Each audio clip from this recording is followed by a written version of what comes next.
ক্যাম্পে ডাক পেয়েছেন ফাহমিদুল ইসলাম।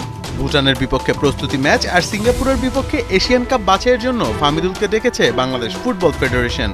তাকে ঘিরে জল কম ঘোলা হয়নি। ভারতের বিপক্ষে ম্যাচে তাকে বাদ দেবার নানান যুক্তি শুনিয়েছিলেন কোচ হাভিয়ের কাবরেরা।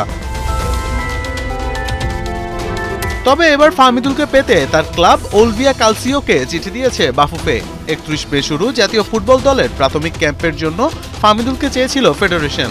মাত্র ঘন্টা খানেকের মাথায় বাফুফের চিঠির উত্তর দিয়েছে সিরিডির ক্লাবটি। ফেসবুক স্ট্যাটাসের মাধ্যমে ফাহমিদুলের এনওসির বিষয়টি নিশ্চিত করেছে ওলভিয়া। ফাহমিদুল একজন মাল্টি ট্যালেন্টেড ফুটবলার, মূলত খেলে থাকেন লেফট উইঙ্গারে। তাছাড়া লেফট মিড কিংবা লেফট ব্যাক হিসেবেও খেলতে পটু এই ফুটবলার।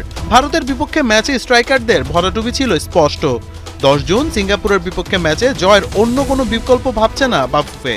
তাই তো ফাহমিদুলের মতো ফুটবলারকে কোনোভাবেই মিস করতে চায় না তারা। হামজার পর বাংলার ফুটবলের পরবর্তী সুপারস্টার সমিত সোম। দুজনই অপেক্ষায় আছেন ঘরের মাঠে অভিষেক ম্যাচে নিজেদের পায়ের জাদু দেখাতে। হয়তো ফাহমিদুলকেও দেখা যাবে তার ডেবু ম্যাচে।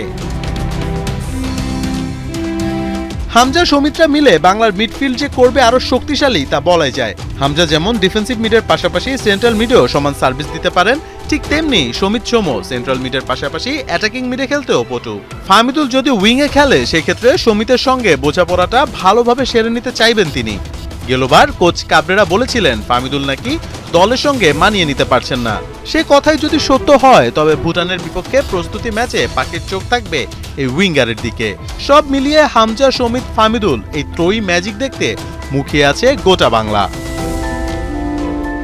মোহাম্মদ আদনান, 71।